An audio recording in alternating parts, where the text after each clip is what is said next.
안녕하세요. 고전명작 소설을 원서로 읽어주는 남자, 고원남 데이비드입니다. 챕터 2는 빅터가 유년시절에 무엇에 심취했는지를 아주 상세하게 소개해줍니다. 뿐만 아니라 그의 둘도 없는 절친 헨리와 엘리자베드의 성향도 자세하게 묘사하고 있는데요. 그런데 이야기의 전개는 지속적으로 우울한 분위기로 흘러가며 급기야는 잘못된 관심과 선택이 그로하여금 파멸로 이르게 하였다는 고백을 하기에 이릅니다. Frankenstein, or the modern Prometheus, Mary Shelley. Chapter 2.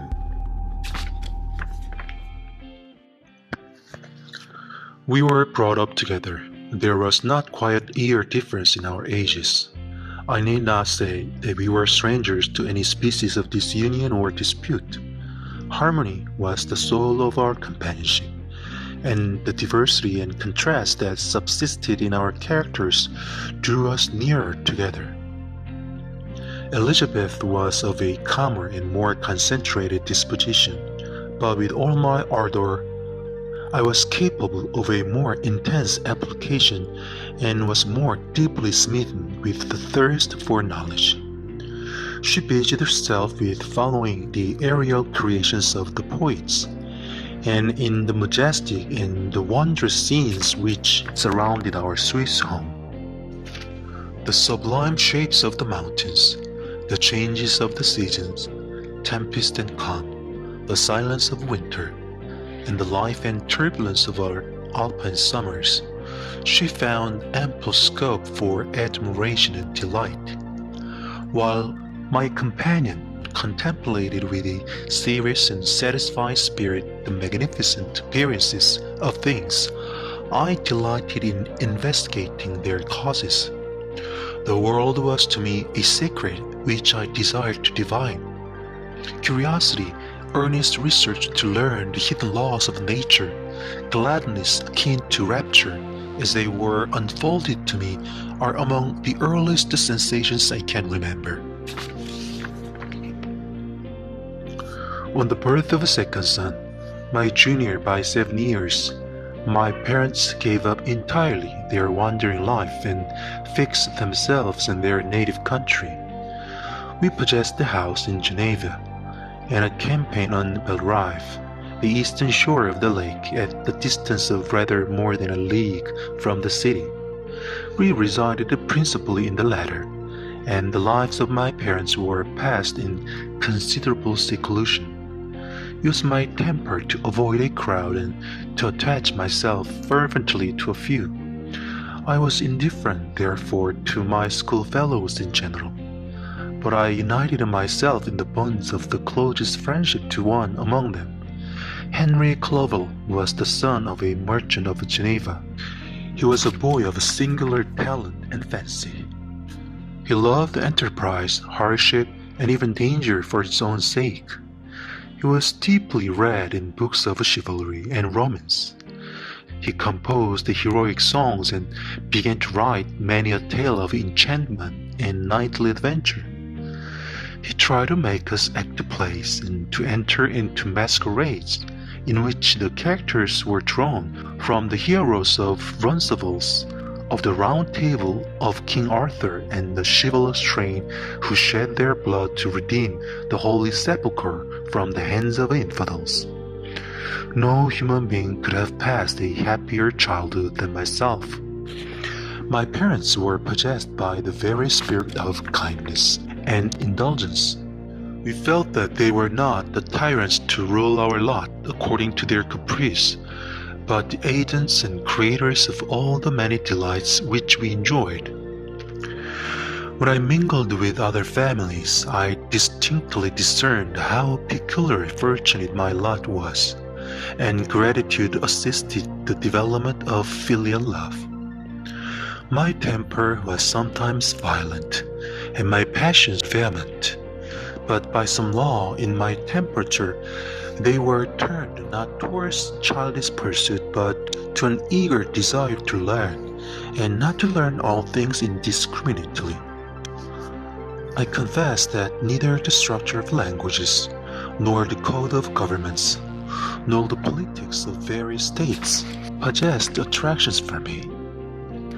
It was the secrets of heaven and earth that I desired to learn, and whether it was the outward substance of things or the inner spirit of nature and the mysterious soul of man that occupied me, still my inquiries were directed to metaphysical, or in its highest sense, the physical secrets of the world. Meanwhile, Clovel occupied himself, so to speak, with the moral relations of things.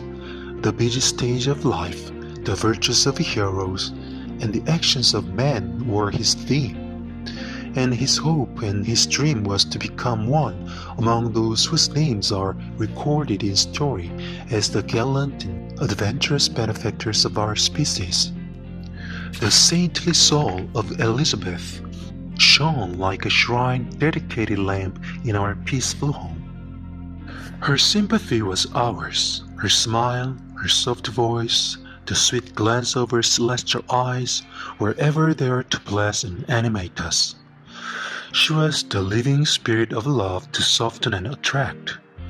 I might have become sullen in my study, wroth through the ardor of my nature, but that she was there to subdue me to a semblance of her own gentleness, and Clovel, could aught ill entrench on the noble spirit of Clovel?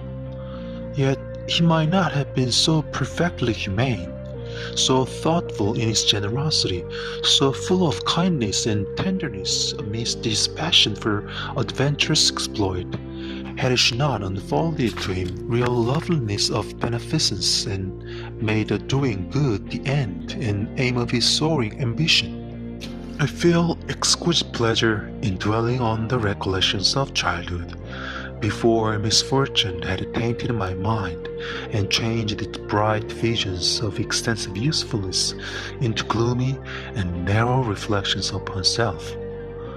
Besides, in drawing the picture of my early days, I also recorded those events which led by insensible steps to my after tale of misery, for when I would account to myself for the birth of that passion which afterwards ruled my destiny, I find arise, like a mountain river, from ignoble and almost forgotten sources, but swelling as it proceeded, it became the torrent which in its course had swept away all my hopes and joys. Natural philosophy is the genius that has regulated my fate. I desire, therefore, in this narration to state those facts which led to my predilection for that science. When I was 13 years of age, we all went on a party of pleasure to the bath near Thonon. The inclemency of the weather obliged us to remain a day confined to the inn. In this house, I chanced to find a volume of the works of Cornelius Agrippa. I opened it with apathy. The theory which attempts to demonstrate and the wonderful facts which he relates soon changed this feeling into enthusiasm. A new light seemed to dawn upon my mind, and bounding with joy, I communicated my discovery to my father.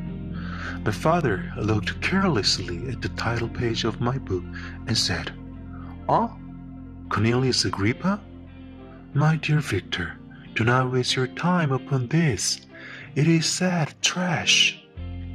If instead of this remark my father had taken the pains to explain to me that the principles of Agrippa had been entirely exploded and that a modern system of science had been introduced which possessed much greater powers than the ancient, because the powers of the latter were chimerical, while those of the former were real and practical, under such circumstances I should certainly have thrown Agrippa aside, and have contented my imagination, warmed as it was, by returning with greater ardor to my former studies. It is even possible that the train of my ideas would never have received the fatal impulse that led to my ruin, but the cursory glance my father had taken of my volume by no means assured me that he was acquainted with its contents, and I continued to read with the greatest avidity. When I returned home, my first care was to procure the whole works of this author, and afterwards of Paracelsus and Albertus Magnus. I read and studied the wild fancies of these writers with delight. They appeared to me treasures known to few besides myself. I have described myself as always having been imbued with a fervent longing to penetrate the secrets of nature.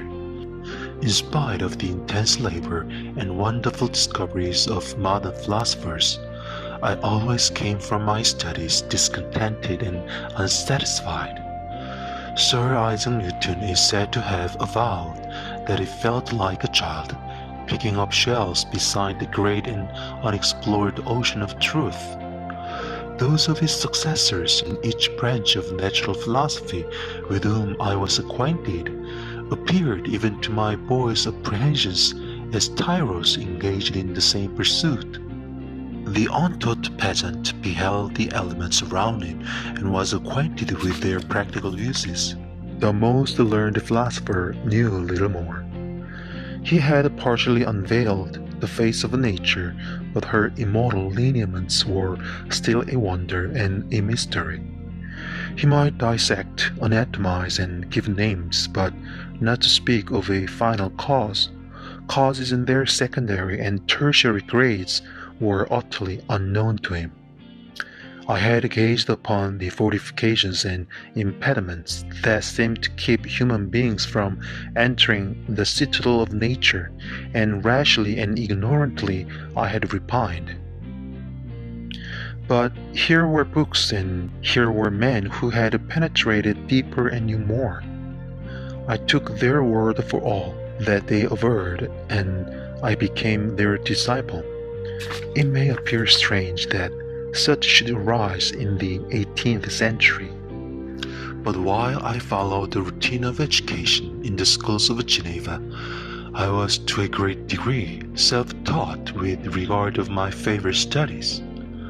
My father was not scientific, and I was left to struggle with a child blindness, added to a student's thirst for knowledge. Under the guidance of my new preceptors, I entered with the greatest diligence into the search of the philosopher's stone and the elixir of life, but the latter soon obtained my undivided attention. Wealth was an inferior object, but what glory would attend the discovery if I could banish disease from the human frame and render man invulnerable to any but a violent death? Nor were these my only visions. The raging of ghosts or devils was a promise liberally accorded by my favorite authors, the fulfillment of which I most eagerly sought.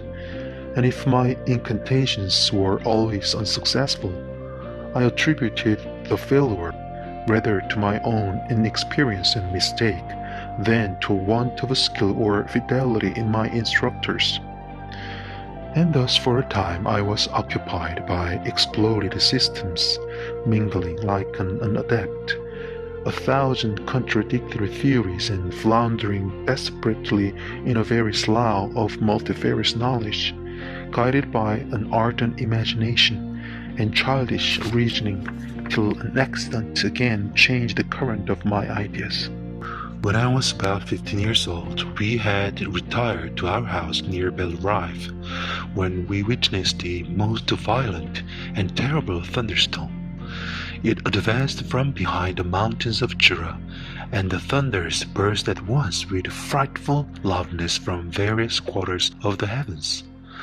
I remained while the storm lasted, watching its progress with curiosity and delight. As I stood at the door, on a sudden, I beheld a stream of fire issue from an old and beautiful oak, which stood about 20 yards from our house. And so soon as the dazzling light vanished, the oak had disappeared, and nothing remained but a blasted stump.